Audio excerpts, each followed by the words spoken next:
ابلیس کا چیخنا اور آسمانوں پر داخلہ ممنوع۔ امام سہیلی نے اور ابو ربی نے حافظ بن مخلد کی تفسیر سے روایت کیا ہے کہ ابلیس 4 بار چیخا۔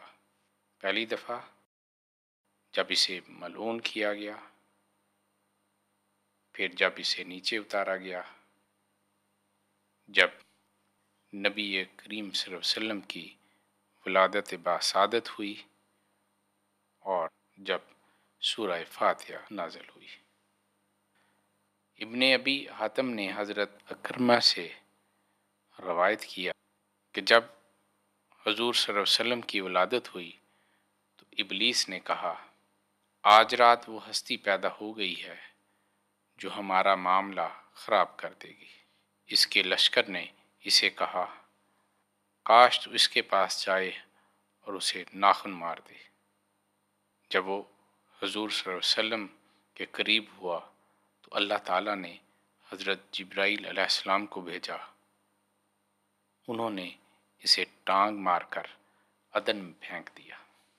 زبیر بن بکا اور ابن عساکر نے معروف بن خربود رضی اللہ تعالیٰ عنہ سے روایت کیا ہے، انہوں نے کہا، ابلیس 7 آسمانوں تک جا سکتا تھا۔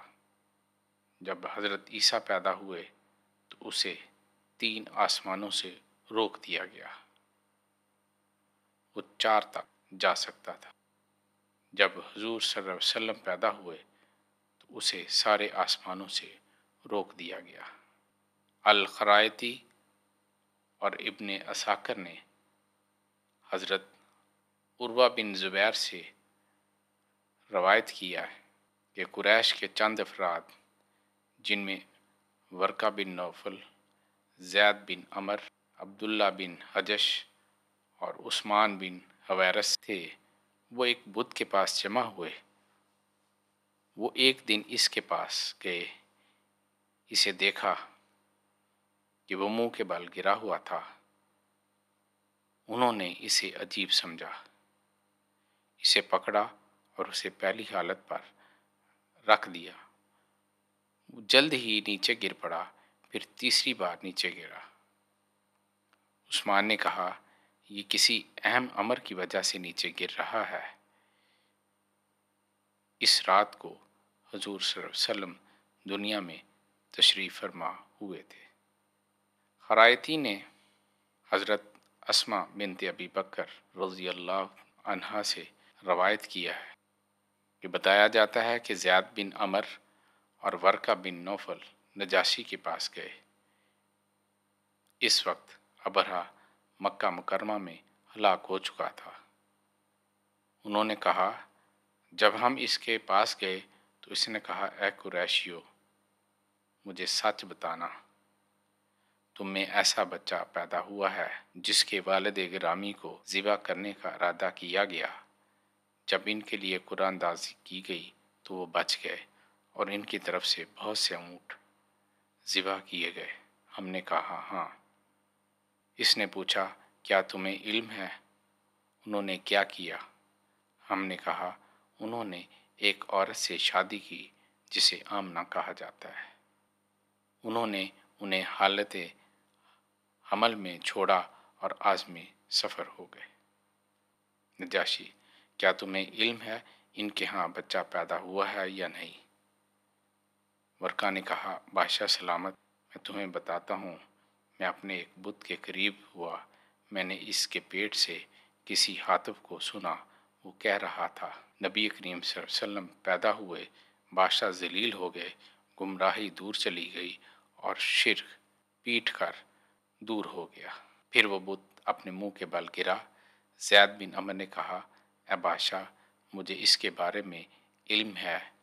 میں اس رات باہر نکلا، کوہ ابی قبیس پر آیا، میں نے ایک شخص کو دیکھا جس کے 2 سبز پر تھے۔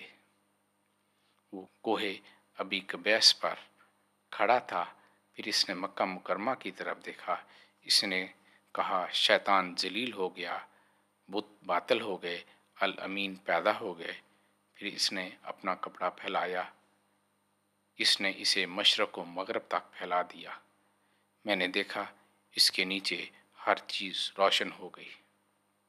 حاتف اپنے پروں سے پھڑپھڑایا، حتیٰ کہ وہ خانہ کعبہ پر گر پڑا۔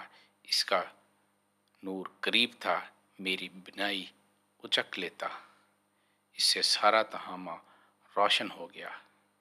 اس نے کہا زمین پاک ہو گئی، اس میں بہار لوٹ آئی۔ اس نے ان بتوں کی طرف اشارہ کیا جو خانہ کعبہ کی چھت پر تھے، وہ سارے نیچے گر پڑے۔ نجاشی نے کہا اب میں تمہیں اپنے بارے میں بتاتا ہوں۔ میں اس رات سویا ہوا تھا جس رات کا تذکرہ تم کر رہے ہو۔ میں اپنے خیمے میں تنہا تھا، اچانک زمین سے سر اور گردن بلند ہوئے۔ وہ کہہ رہا تھا کہ اصحاب فیل پر ہلاکت اتری، ابابیل نے انہیں پتھروں سے برباد کر دیا۔